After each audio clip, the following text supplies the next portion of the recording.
എടോ പെട്ടെന്ന് വാ, സമയമില്ല. വീട്ടിൽ പോയിട്ട് പണിയുണ്ട്. അതെ, ഞാനൊരു 10 മിനിറ്റ് ഇരുന്നിട്ട് പോയിക്കോളാം. ഇരിക്കാനോ? എടോ സമയം കളയാതെ വന്നു കൂടെ കിടന്നേ. അല്ലല്ല, ഞാനൊന്നും ചെയ്യുന്നില്ല.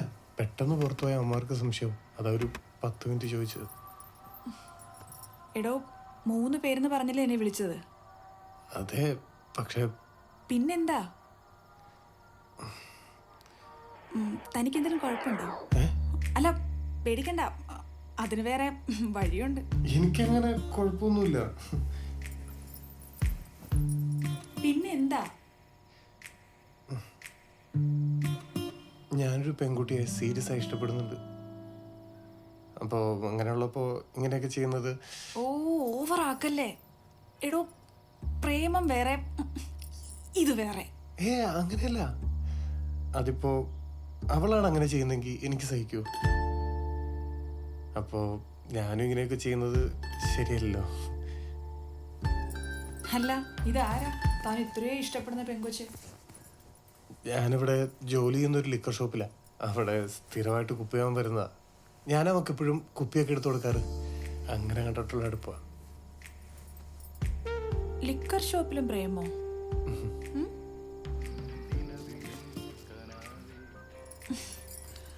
അവൾ എന്നെക്കാട്ടിലും സുന്ദരിയാണോ?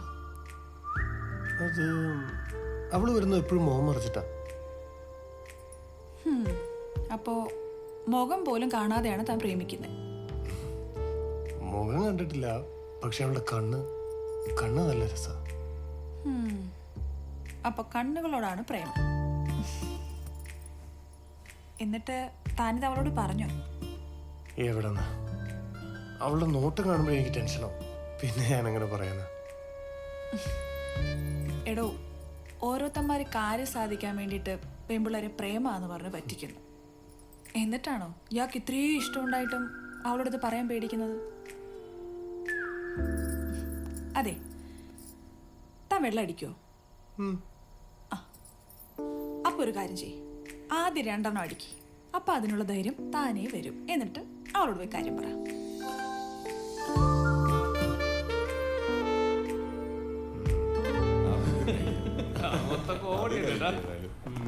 അല്ല സുധീറെ, മാഡം ഒന്നും കഴിക്കുന്നില്ലേ? എനിക്കറിയില്ല, അതൊക്കെ സുധീറിനല്ലേ അറിയൂ. ദേശമായിരിക്കും. ആ മാഡം. ഹായ്, ഞാനിവിടെ ഇരുന്നോട്ടെ? മാഡം, ഓഫീസൊക്കെ എങ്ങനെ, ഇഷ്ടപ്പെട്ടോ? ഓ സോറി, നിങ്ങളുടെ പേര് ഞാൻ മറന്നുപോയി. എൻ്റെ പേര് രഘു. പേര്? I am Sudheer. ആ, നിങ്ങളുടെ പേര് എനിക്ക് ഓർമ്മയുണ്ട്, മഹേഷ്. നല്ല പേര്, എനിക്കിഷ്ടമുള്ള പേരാ. എൻ്റെ ബ്രദറിന്റെ പേരും മഹേഷ് എന്നാ. നല്ല കോയിൻസിഡൻസ് മാഡം. മാഡത്തിന്റെ ബ്രദറിന്റെ പേര് മഹേഷ്, എൻ്റെ പേര് മഹേഷ്. എന്ന് വെച്ച് ഞാൻ മാഡത്തിനെ സിസ്റ്ററായിട്ടൊന്നും കാണണ്ടല്ലോ അല്ലേ? എന്താ രാമേന്ദ്ര, ഭയങ്കര ഹാപ്പിയിലാണല്ലോ. ഇന്ന് ശമ്പളം കിട്ടിയ ദിവസമല്ലേ സാറേ? അതാണ് ഇപ്പൊ വലിയ കാര്യം. അല്ല എന്താ, ഇതൊക്കെയല്ലേ സന്തോഷം. എന്താ രാമേന്ദ്ര അവിടെ ഒറ്റയ്ക്ക് ഇരിക്കുന്നത്? ഇവിടെ കസേര ഉണ്ടല്ലോ, ഇവിടെ വന്നിരിക്കൂ. അത് കുഴപ്പമില്ല, ഞാൻ ഇവിടെ നോക്കാം. പ്യൂണല്ലേ മാഡം? അതിനെന്താ, എനിക്കതൊന്നും ഇഷ്ടമല്ല. രാമേന്ദ്ര ഇവിടെ വന്നിരിക്കൂ. അത് കുഴപ്പമില്ല, 10 വർഷമായിട്ട് ഇവിടെ ഇരുന്ന ശീലം. നിങ്ങൾ കഴിച്ചോളൂ. ഇവിടെ വന്നിരിക്കൂ. ഡോ, മാഡം പറഞ്ഞു കേട്ടില്ലേ, ഇവിടെ വന്നിരിക്കും. പിന്നെ മാഡം മാഡത്തിനെ കുറിച്ചൊന്നും പറഞ്ഞില്ലല്ലോ. മാഡത്തിന്റെ നാട് എവിടെയാണ്? ഹസ്ബൻഡ് എന്ത് ചെയ്യുന്നു? നാട് Palakkad. Husband he's no more. അദ്ദേഹം മരിച്ചിട്ട് കുറെ വർഷമായി. എനിക്കൊരു മോളുണ്ട്. അത് കൊള്ളാലോ. എന്താ പേര്? അതിഥി. അതിഥി ദേവോഭവം എന്നാണ് ഈ കാരണം. മാഡം ഇവിടെ എവിടെയാണ് താമസിക്കുന്നത്? ഇവിടെ ശ്രീവരാഹത്ത്. ആഹാ, ഞാനും അതിനടുത്താ. ഒന്ന് മിണ്ടാതിരിയടേ. മാഡത്തിന്റെ മോളിപ്പോ എവിടെയാണ്? ഹസ്ബൻഡ് മരിച്ചതിന് ശേഷം ഇപ്പോൾ അനിയൻ്റെ അടുത്താണ്. CET-യിലാണ് പഠിക്കുന്നത്. സുധീർ സാറിന് എത്ര മക്കളാ? എനിക്കൊരു പെൺകുട്ടിയാ. നൈസ്. സാറിന്? എനിക്ക് 2 ആൺപിള്ളേരാ, സ്കൂളിൽ പഠിക്കാം. എനിക്ക് 4 കുട്ടികളാ. ഓ വെരി ഗുഡ്. രാമേന്ദ്രന് എത്ര മക്കളാ? ആയിട്ടില്ല. കല്യാണം കഴിക്കാത്ത കൊടുന്ന കുട്ടികൾ മാഡം.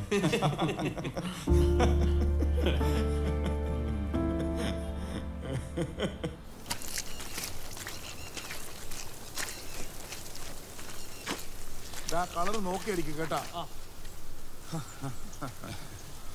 ആ പിന്നെ വിഗ്രഹം നല്ല കേമ തന്നെ ആയിരിക്കണം കേട്ടോ. എന്റെ അജയ, നീ പേടിക്കണ്ട.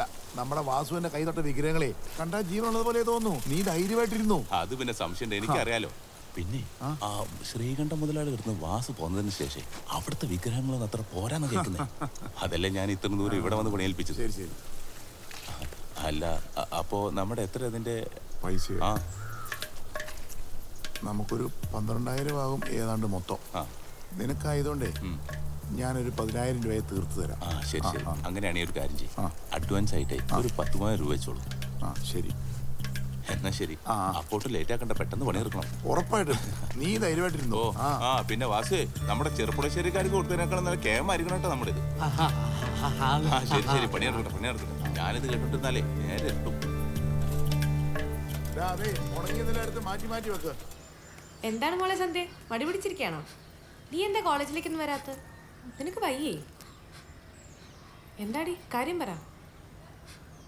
എടി, ആ കെമിസ്ട്രിയിൽ ആദർശില്ലേ, കുറെ നാളായിട്ട് അവൻ എൻ്റെ പുറകെ നടന്ന് ശല്യം ചെയ്യാം. ഇപ്പം അവൻ പറയുന്നതേ, അവൻ പറയുന്നിടത്ത് കൂടെ ചെന്നില്ലെങ്കിൽ എൻ്റെ മുഖത്ത് ആസിഡ് ഒഴിക്കുന്ന. എന്നിട്ട് നീ എന്താ ഇതുവരെയായിട്ട് കംപ്ലൈന്റ് ചെയ്യാത്ത? പേടിച്ചിട്ടാ. വീട്ടിലറിഞ്ഞ പിന്നെ അതോടെ എന്നെ പഠിത്തടക്കം നിർത്തും. പിന്നെ എനിക്ക് കോളേജിൽ വരുന്ന കാര്യം ആലോചിക്കുമ്പോഴേ പേടിയാവാ. നീ എന്തിനാ പേടിക്കുന്നേ? ഇങ്ങനെയുള്ളവന്മാരൊന്നും വെറുതെ വിട്ടാൽ പറ്റില്ല. ഇവരെയൊക്കെ കൈകാര്യം ചെയ്യേണ്ടത് വേറെ രീതിയിലാണ്. നീ വാ. ആ എസ് ഐ ഒന്ന് കയറി കണ്ടേക്ക്. അയ്യല്ലെങ്കിൽ പിന്നെ വേറെ പ്രശ്നം ഉണ്ടാക്കണ്ടോളാം. ശരി ശരി ശരി. ശിവരാജൻ അങ്കിളിനെ ഒന്ന് കാണണം. അയ്യോ ശിവേട്ടനെ ഇപ്പൊ പുറത്തോട്ട് പോയതേ ഉള്ളൂ. ആരാ മനസ്സിലായില്ല? എൻ്റെ പേര് ഉമ്മ. എനിക്ക് അങ്കിളിനെ കണ്ടിട്ട് ഒരു അത്യാവശ്യം ഉണ്ടായിരുന്നു. നമ്മുടെ പള്ളിപ്പുറം സ്കൂളിനടുത്തുള്ള. ആ ആ പറയണ്ടേ, ഒരു കാര്യം ചെയ്യും, നിങ്ങളൊന്ന് മേളിലോട്ടിരിക്കുക. ഞാൻ ഇപ്പം പോയി ശിവേട്ടനെ വിളിച്ചോണ്ട് വരാം. വാ.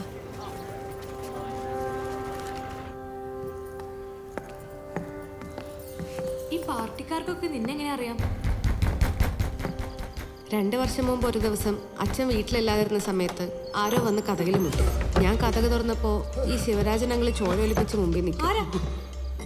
തന്നെ ആക്രമിക്കാൻ എതിർ പാർട്ടിക്കാർ പുറകെ ഉണ്ടെന്നും രക്ഷിക്കണമെന്നും ഒക്കെ പറഞ്ഞു. അച്ഛൻ്റെ പ്രായമുള്ള ഒരാൾ കരഞ്ഞു പറഞ്ഞപ്പോൾ ഞാൻ അകത്ത് കയറ്റിയിരുത്തി വെള്ളമൊക്കെ കൊടുത്തു.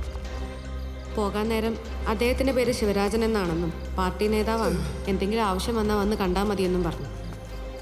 എനിക്ക് ആവശ്യമൊന്നും വരാത്തതുകൊണ്ട് ഇപ്പം നിനക്കൊരാവശ്യം വന്നപ്പോൾ അങ്കിളിനെ വന്ന് കാണാമെന്ന് കരുതി.